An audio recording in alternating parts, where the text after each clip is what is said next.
So good morning or afternoon. I'm Rick Woodham with Taggett, and welcome to another edition of Taggett's Game Changer podcast series. For those of you that this is your first opportunity to join us, we're welcome. And for those of you who have listened previously, we definitely appreciate the support. So if you are a new listener, our primary objective for this series is to really introduce you to practitioners in digital banking. And we definitely have two very strong practitioners today that will be able to share some insight. And the hope is that, what you hear from people in the industry who are really involved in digital projects, digital banking projects, is it might spark an idea for you or help you some way in your particular digital journey. So that's really what we're trying to accomplish here. It's a fast-paced environment, so I think all of us are looking for as much help as we can possibly get. So in today's podcast, we're joined by two folks. This is our first time to do a podcast with two guests. The first is Ms. Suvania Moodliar and Mr. Ray Deftereos. Both of them are from OM Bank.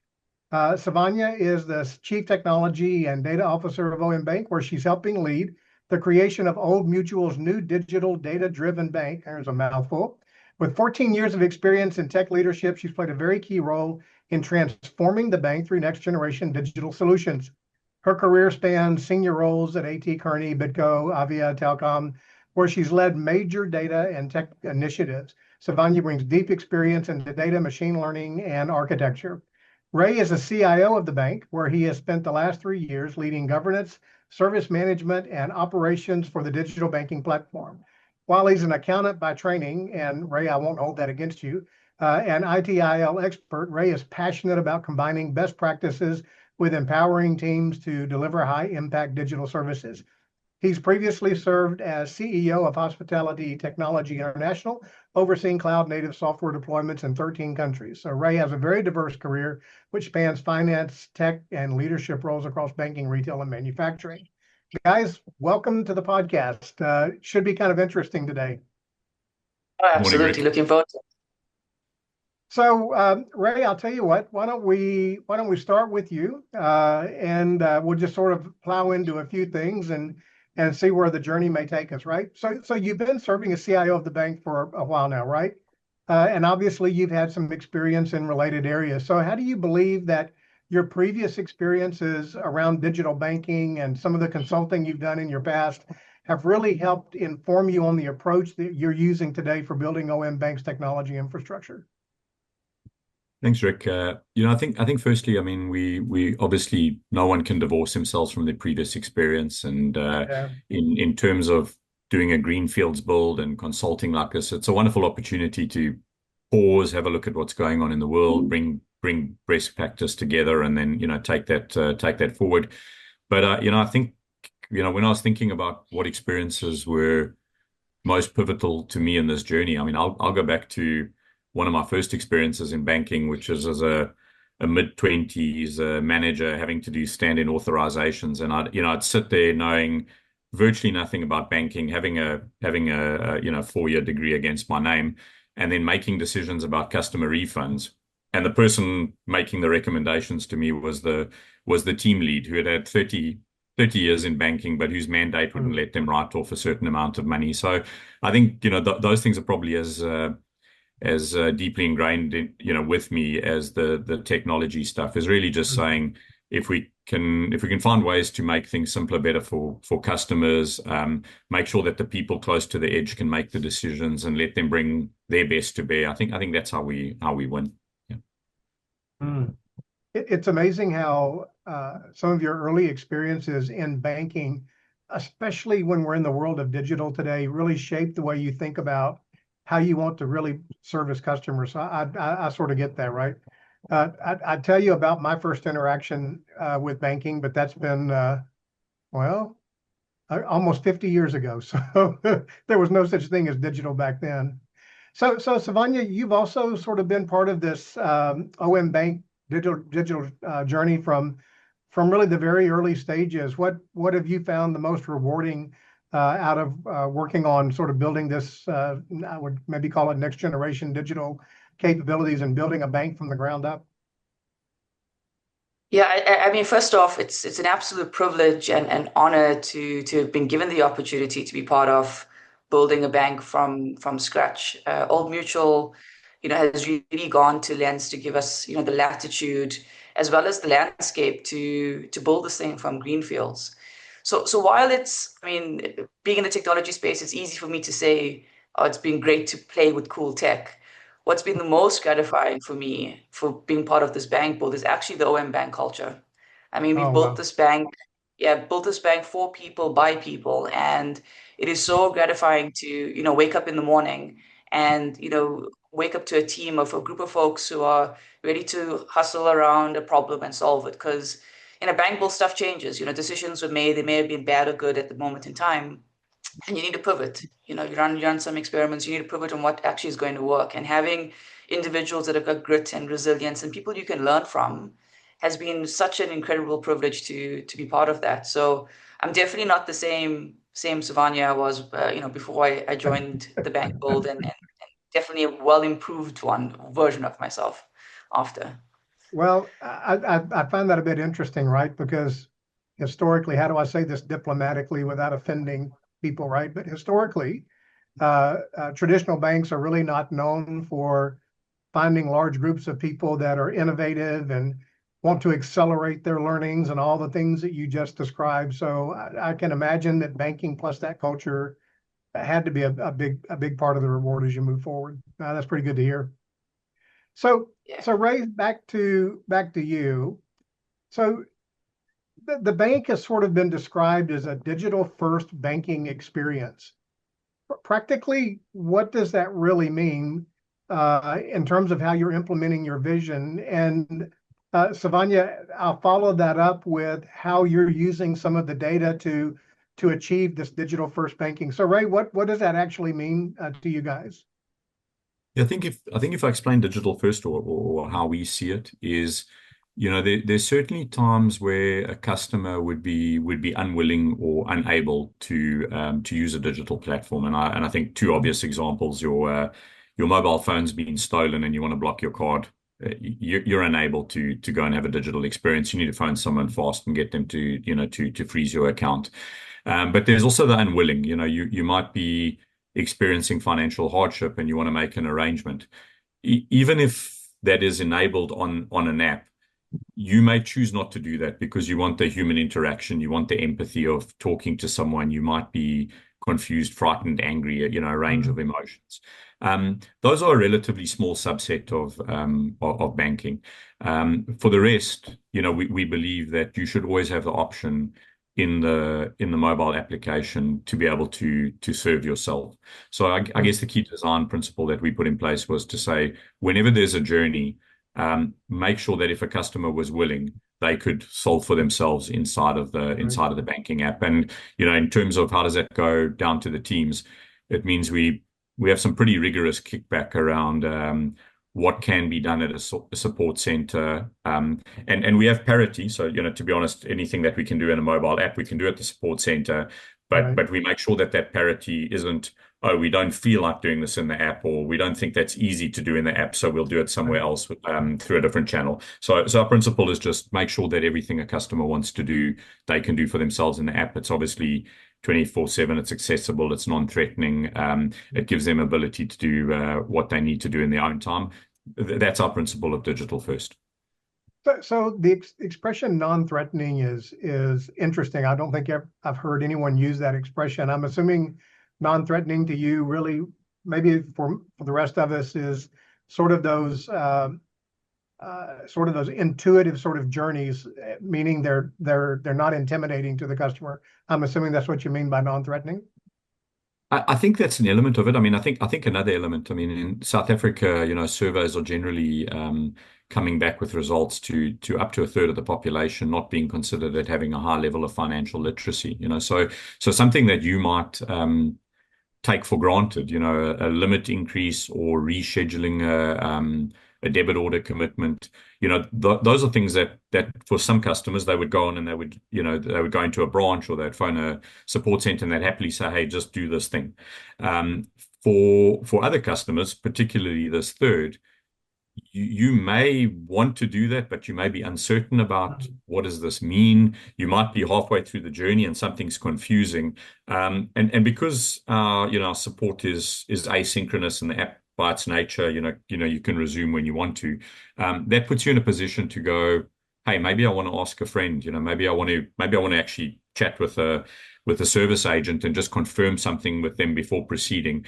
And it doesn't put you in that same position of being in a bank branch where you're doing something and there's 5 people behind you in the queue, and you feel like I can't take the time to explore this. So certainly, for some, mobile devices are something that they're incredibly familiar with and comfortable with, and that might be their preferred way of engaging versus human to human. I'm not quite the same age as you, but I think we fit into the same generation. I was sort of I brought don't up. know.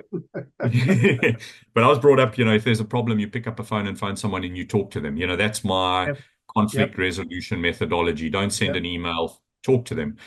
There are other people where that's incredibly intimidating just by Yeah. choice of channel. And mobile levels that playing field if you're more comfortable with a non-personal asynchronous interaction. Well, today's generation and the generation prior are definitely more comfortable with that. So Suvania, okay, so two things, right? So I am going to show my age for just a moment, because I find the role that you play in the bank extremely interesting. See, I know Ray's role pretty well, right? I mean, CIOs are, and forgive me, Ray, are reasonably predictable in terms of how they think strategically about moving forward. But the world of data, uh, it is really starting to take shape in terms of how we really think about using what we know meaningfully. Now, I've been in banking IT for 40 years, and one of the things that I have consistently said over the last 20 years or so has been that banks are one of the only business institutions that know as much as they know about their customers and really do not do a very good job of using what they know. So you take some of the retailers like an Amazon that everybody talks about, and they're really good at using what they know about you, right? But banks historically have not necessarily used everything they know about their customers to influence how they interact.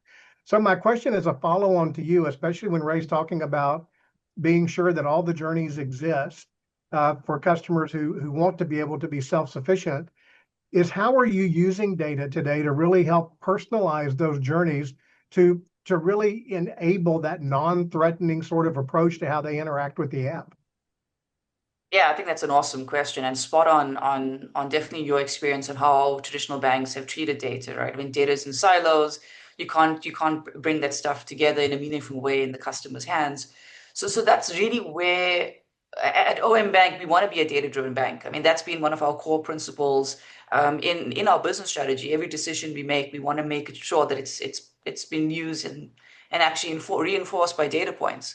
So what we've actually got as our cornerstone within our bank and within our architecture is real-time processing and real-time streaming. I mean, that's 101 for us.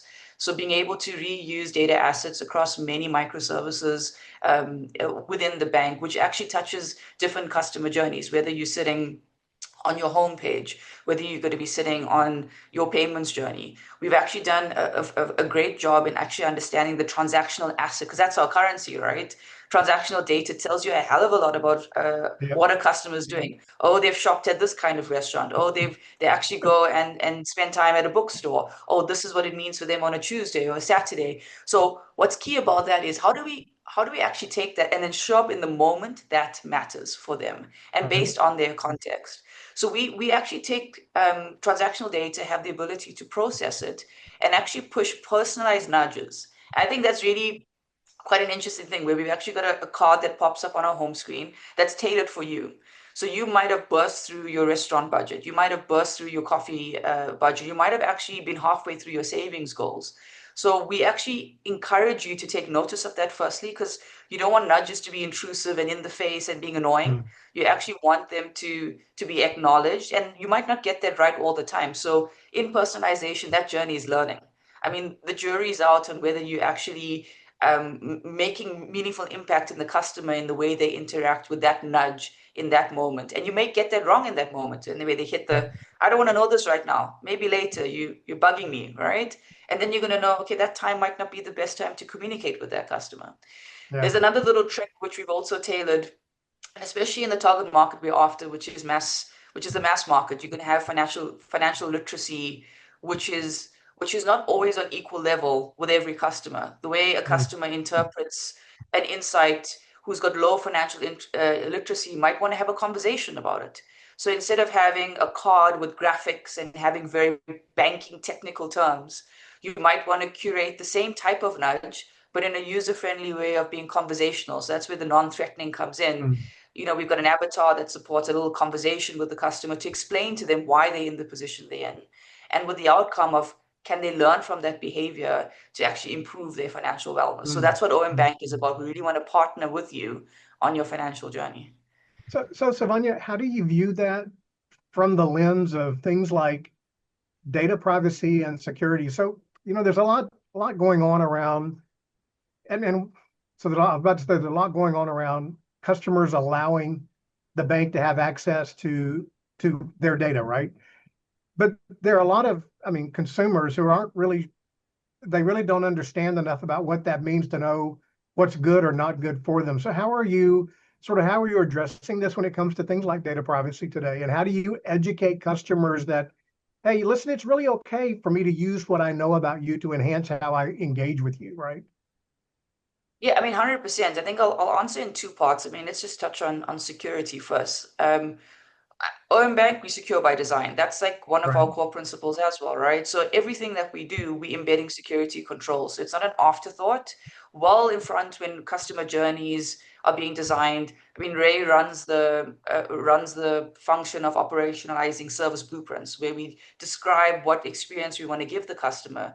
But the security controls and security team is part of that. So you can actually analyze and understand, when is PI data being used? Where does PI data flow to? Where is it being stored? So that when data is in motion or data is at rest, we have the absolute tightest security controls based on its classification. Right.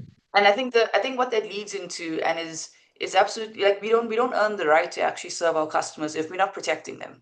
If we're not protecting their customer data, and we're not protecting their deposits. As a bank, that is like 101. You have to make sure that your customers' money is safe and their data is safe.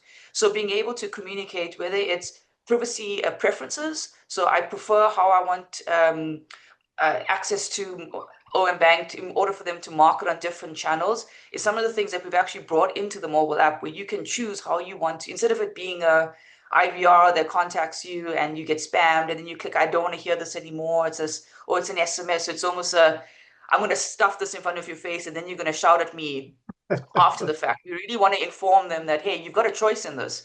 Do you want marketing from us? Don't you? How do you prefer your marketing? On which channel? And I think what that builds, from security and the way that we treat customer data and the privacy of our customers, is credibility and trust. Yeah. Having a bank that is transparent in the way that we manage your data is really important in making sure customers feel safe in using our app and using our services. So for some of the listeners who have heard me before, they've heard me say this before, but there are two things I know about banking customers today, right? One is that people have no sense of humor when it comes to their money, right? So if you make mistakes, they just have no sense of humor about it all, right? And number two, one of the reasons why they trust banks is they know a bank will spend $100 to find a 1 penny mistake, right? So that trust is sort of earned over time, right? So these are the things when you're my age, right? You go through a lot of this. So Ray, Suvania talked about secure by design, which really becomes foundational for any sort of infrastructure and architecture you put in place for the bank. And you guys have been doing this now for a few years, I suppose. What have been some of the biggest challenges you've seen in trying to get this developed, especially from scratch, which I think is really where you guys started this journey? Yeah, Rick, before I touch on that, I'll just maybe if I could add one thing to what Suvania said. Sure.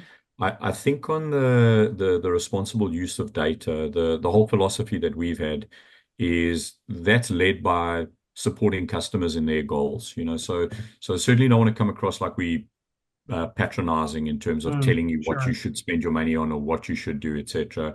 We believe the right way on that journey is to over time get information from customers about what their goals are, what their hopes are, what their desires are. If Rick said to Ray, I want to save $100 this month, and that's my goal, and tell me how I'm tracking against it, and then we tell you, thumbs up, thumbs down, a little bit of effort needed.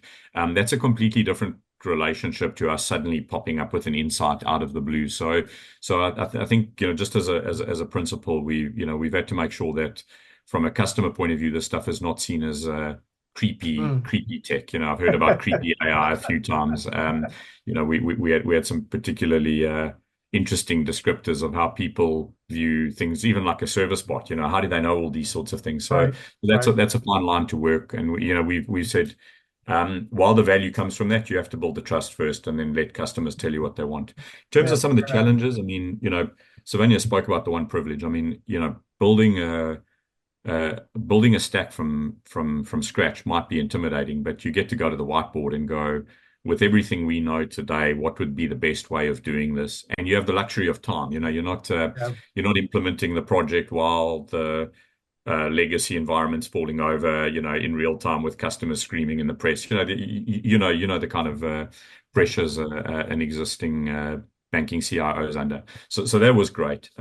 The challenges, I mean, mobilizing a team, finding ultimately 300 people at short notice, spinning a team up to that size, working in different time zones, working virtually. This journey started during COVID in the initial design phases, but as we progressed, people were used to working from home. But I think at one point we had over 6 sites, where we had significant concentrations of people globally, and used some people from the East and from Europe, which was better for a South African time zone. But we had to get accustomed to things like I may be working today and sending a question or a follow-up, this afternoon. Miraculously, it's fixed tomorrow morning, but that was because someone in Australia picked it up or someone in Thailand picked it up and worked on it overnight. Don't expect an answer from them at midday when they're sleeping. So I think learning how to shift, I think, expectations from, Teams is always on, everyone just answers immediately, which is easy to do when you're in a single location. And then also how to be collaborative when you're not working in front of a traditional whiteboard, everyone in the room. We live in an age of distraction. How do you keep people engaged in a 4-hour design session when they're online and smartphones are buzzing and things are firing on their desktop? I think those were, at a human level, what we dealt with. And then I think at just a pure tech build, with the timeframes we had, we didn't have an ability to do everything sequentially and just build it all in a logical order. So you had to do things in parallel. And, we had some interesting learnings there and some challenges. I remember one of our customer teams putting a MVP together the first Christmas I was here, and the guy came in and he said he was in crutches and he had a bandage around his head, and he said, "This is from me being tired of banging my head against the wall about where's my data platform, where's my security platform, where's my analytics, where's this, where's that, where's the next thing." So it was tough in the initial phases of the build because the platform elements that you would have expected to base customer journeys on top of, those were being built in parallel, and that was a bit frustrating at times for folk. I think if I had a do-over, there's a few things I would have done. Suvania probably be gratified to hear that I probably would have done the data platform before anything. So I think there's things that we learned from there.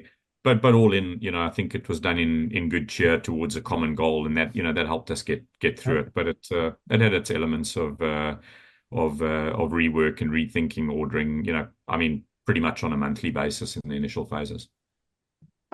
I think that there are many people in the digital space who may not have a full appreciation of the complexities of building a banking ecosystem from the ground up, because digital is really just one piece of a very complex puzzle, right?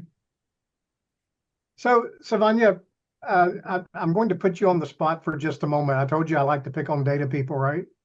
So Ray's, spent all this energy, and he's admittedly said, well, maybe I might do a few things differently on the data side or do it first. So I want to paint a scenario for you, and I can tell you a few of our listeners, and Japa, who's on this call, are probably tired of hearing me ask about this, but I want to paint a scenario for you, and I'd like feedback from you as really the technologist for the bank and the data specialist for the bank. And I'm curious whether you think my expectations are reasonable or unreasonable, or do they align with the kind of things that you eventually want to be able to do with your customer base. So here's the scenario. So I've lived in Thailand for 21 years. I've actually worked for Target so I've retired once, and after I retired and got bored and came back to work, I've been with Target for 8.5 years. And I can tell you that I get paid on the same day every month, last day of the month. And while the amount may change every few years, the truth is that every time I get paid, there are 3 or 4 things that I do religiously, right? So I'm a good husband, so I transfer money to my wife, I pay the mortgage, I do this. There are 3 or 4 things that I do religiously on the day that I get paid. Now, ask me how many times my current bank today has asked me, either as a nudge, as you referred to, or an email. I mean, pick a mode of communication that says, "Hey, Rick, we noticed that you get a deposit every month on the same day, and you take these 3 same actions. Would you like for us to automate that for you?" Ask me how many times I've been asked that question, because you know the answer already, right? So my question for you, Suvania, is, are my expectations unreasonable of the bank to be able to look at my patterns of behavior and make recommendations to me to help improve how I interact with the bank, or am I just off the cliff someplace? You are not unreasonable. I think that's a fantastic experience for a customer, for a bank to partake in automating the fulfillment or the execution of what the customer was doing themselves. I think, you got to tread lightly, because a customer might wake up and think, flip, I've got divorced and I really don't want to pay my wife that money anymore, right? So I think there's a bit of We had a fight before I went to bed last governance night or something, right? So But everything, especially when it comes to models and things about learning behavior and patterns and tech doing the work for people, there needs to be an element of governance on that, right? I mean, you can't willfully always accept that you've observed and now it must be the right path because you've seen this thing so many times before. I think, hey, listen, I'm observing this. I want to execute and help you fulfill this. May I please proceed and help you do that? I think walking the journey versus assuming that this is the right action for the customer in the moment adds an extra bit of quality touch onto it. So, I mean, it's a very simple answer from my side. Absolutely. I don't think you should fall off a cliff. Please don't. Well, so that makes me feel better. I mean, it doesn't really help me at the end of the month, but it does make me feel better, right? So listen, in your technology role with the bank, how do you really approach? So we've talked a lot about using data, and Ray's talked a lot about getting the right infrastructure in place for you. But how are you sort of balancing the need for really, in some areas, could be cutting edge type of technology, with both that responsibility, the governance that I know Ray is real fond of. How do you sort of bring balance to all this today? Yeah, I mean, that's, again, great question, because it is about the balance, right? I mean, you can be a person that loves playing with the shiny toys and you go and chase that. But if it doesn't bring value to the customers, what's the point? Yeah. I think that's a real key part of it. And our mantra here at OM Bank is really, we want to delight our customers. We want to deliver, a seamless digital experience, but also do it at a low cost base. And that really, holds the line on what exactly do you put into your tech stack. Because while things might be on the cutting and bleeding edge, is it really necessary right now? Will it bring value to our customers right now? Can we afford it? So I think those lenses has absolutely been true in the way that we've been building this bank. The other part, which we've actually placed a lot of emphasis, because technology changes every day. There's new things available. You could walk into the market, go and pick a new partner. They've got something flashy, and you want to adopt it. Listen to all these things about data and all the things that Ray's done for you from an infrastructure perspective, but you're sort of the technologist of the group, right? So how are you sort of bringing balance to really needing, in some cases, what could be cutting edge technology against both, what is right for the bank, good governance, what's right for the consumer? How do you sort of bring balance to all this? Yeah, that's a great question. So I guess, I mean, core to what we do here is that you can't be the kid with the shiny toy and think that you can bring all the toys in and you can play with it all the time. I mean, stuff costs money, stuff is expensive, And what we hold true and what's the mantra here at OM Bank is really, we want to delight the customer. We want to make sure that they're getting a seamless digital experience, but we want to also make sure that it's a low cost to serve. And what that actually means is when you do bring in a piece of tech that serves a purpose, that brings value to the customer, that there's governance actually scrutinizing, do we need it right now? What is it solving for? Is there anything else in our stack that could serve this purpose? Because I think we spoil for choice, right? I mean, tech changes every day. You can, go out into the market and, speak to a partner and, grab that particular piece of tech, bring it into your stack. But what I think is important and what we do at OM Bank as a foundation is really to have a flexible architecture, because decisions that you make today about a piece of tech might be right for today, and then in 6 months' time, you might go, wow, that actually wasn't the right decision for where we are. We need to swap this piece of tech out. So having an architecture that can, you can support even having different partners delivering the same function and experimenting and seeing which one does a better job of it is also a cool thing to do, and to experiment and to be curious that you're not constrained.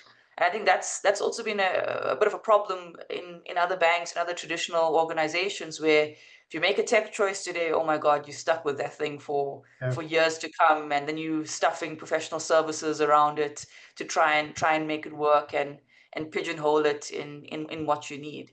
So I think it's important to be balanced, that tech must bring value. Absolutely. Yeah. So that's where that tightly coupled, tightly integrated becomes a problem, right? Tightly integrated and loosely coupled gives you a bit of flexibility, and that's really foundational from the get-go, I guess. So Ray, you guys are not the first digital bank in South Africa, right? So you do have competitors today, and obviously the banking sector is pretty large in South Africa. So what is it you believe differentiates you guys from some of your, and I won't name them, but some of your key digital banking competitors in the market today? Do you think it's the technology? Do you think it's how you're implementing it? What do you think some of those foundational differentiators would be? Look, I think it was interesting where you went earlier with how many times your bank's asked you something. I mean, so I think I'd probably start by saying, South Africa, Africa, the world, they probably don't need another bank. It's not that there's a monopoly on banking. They don't need another bank. They probably need a better bank. And what we felt quite strongly, from the start is that there's an information asymmetry between customers and banks. Any survey we see in South Africa comes back with the same things. Customer trust, accessibility to services, anger over how complaints are handled. Those things come up, and so I think the opportunity for us is to say, can we take a look at that with fresh eyes, taking a bit of a fintech and a garage startup kind of mentality about what would we change. The folk I mentioned earlier, the 300 people we've got on board, I think probably all had one thing in common, is they were frustrated with some element of what they'd seen either in their career in a different industry, or alternatively, many of them are from legacy banks in South Africa and a few from digital banks in South Africa. And they thought that there were better ways of doing things. So, that's what we set out to do. It would be incredibly arrogant of me for sit here today and tell you, are we doing everything better? We're in a launch year, we're in a launch phase. We expect to learn some hard truths and have some validation during this year and to pivot based on that. But I think what we want to do there is turn up in a better way for customers, meet their needs. Old Mutual's a 180-year-old brand that is South Africa's premier brand in terms of financial services conglomerate, and they have a range of offerings there across the portfolio. We think there's an opportunity to show up better in banking and to bring additional value to customers, and that that's the journey we'll be walking over the next couple of years, recognizing that our competitors also have many motivated and talented people who are doing their best. But noting that two digital banks have found a space for themselves, and if you look at the customer volumes there, they're in the millions. There's clearly a need that needs to be serviced. We think we can do that. Well, I like the way you answered that. I'm a big believer in when I'm talking about competition and being a software vendor, we have our share, right? Is I want to do things better and right more than I want to point out the weaknesses maybe of my competitors, right? So I believe there's a reason for doing that. So guys, I'll tell you what, I want to sort of end the podcast with a question for both of you, really. And we know when I did the introduction of the podcast, part of the reason Taggett does this, and you'll notice, this is not a commercial for Taggett or anything like that, right? This is really about hoping that guests that we have in the podcast are able to provide some insights that maybe strike a nerve with somebody listening, right? So this next question, and the question I sort of want to end the podcast with, is really one of those questions. So for both of you, Ray and Suvania, as you look back over the last few years, you look back over experiences you've had prior to working on the digital bank that you're doing, what are some of the lessons that you've learned that you believe you can share that might be of some value to those listening? What are some of those lessons learned that, so, Ray, you made a comment earlier about if I had it to do over again, I'd do a few things differently, right? So are there a few of these lessons learned that you think could be applicable for those listening? Yeah, definitely. I think, I think spoke about the one is I think a lot of organizations are structuring in an agile manner now. That's, it certainly seems to be a more preferred way of building projects of this nature. I'd suggest that if you are looking to do an agile startup, that you do think quite carefully about what it is that you would want baked in from the beginning. Whether that's the security, whether that's your data platform, whether it's any element of the solution that you think is pervasive.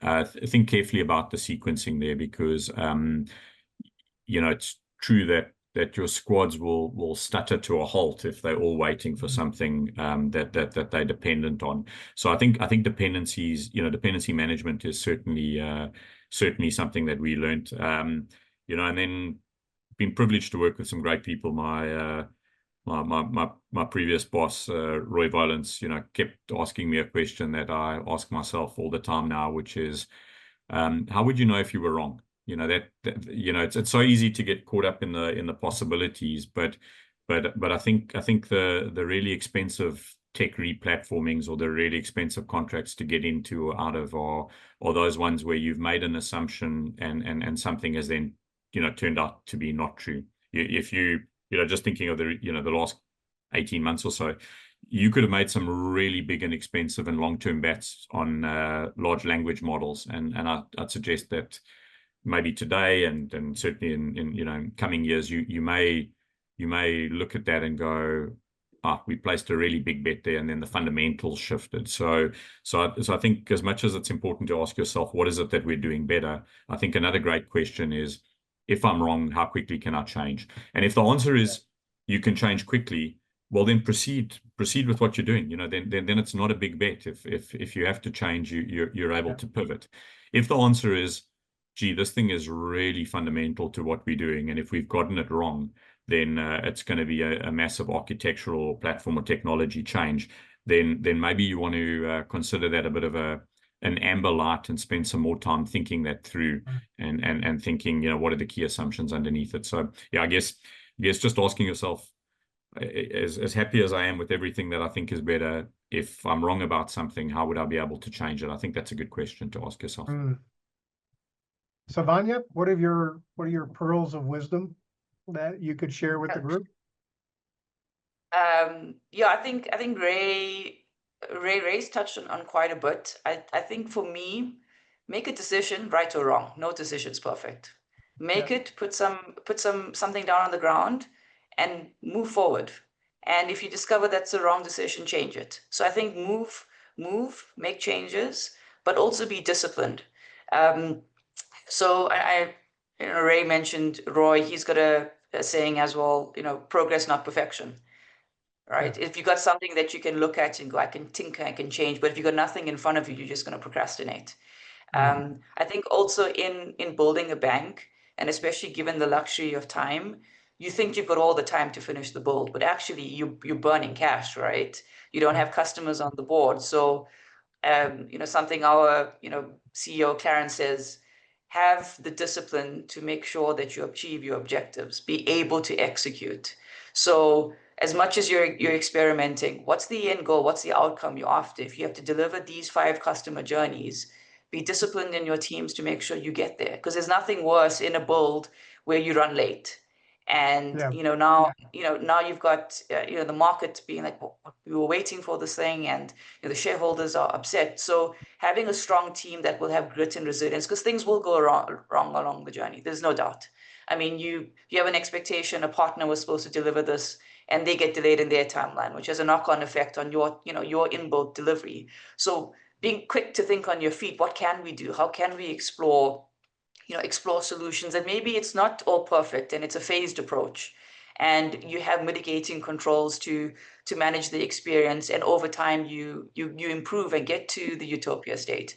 I think that level of pragmatism is really needed, because you cannot achieve perfection at the rate and pace a build is expected to get out in. So yeah, I hope that was helpful. So there's another group of people that don't have a sense of humor about money, which are shareholders and boards, right? It's not like it's an unlimited set of funds. I remember many years ago, I was talking to a bank who wanted to fund this multi-million-dollar architecture project. And I said, let me just be sure I have this straight. You want to go to the board and ask for X million dollars for an architecture change, and it's going to take you 1.5 years to do it. And when you finish, the bank will operate exactly like it does today, and the customers will see exactly what they do today. And you really think the board's just going to give you $2 or $3 million to do that, right? Well, yeah. It's like, well, no, not going to happen. So I think I think the lessons that you guys have learned, I think the way you're approaching things has been very interesting to listen to, and I wish both of you. I happen to be a little bit envious. I would love to have had a chance in my career to do something. I call it like living in Disney World and building a bank from the ground up.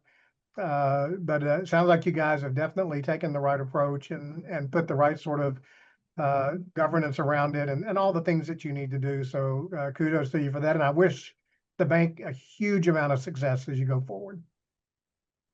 Thank you so much.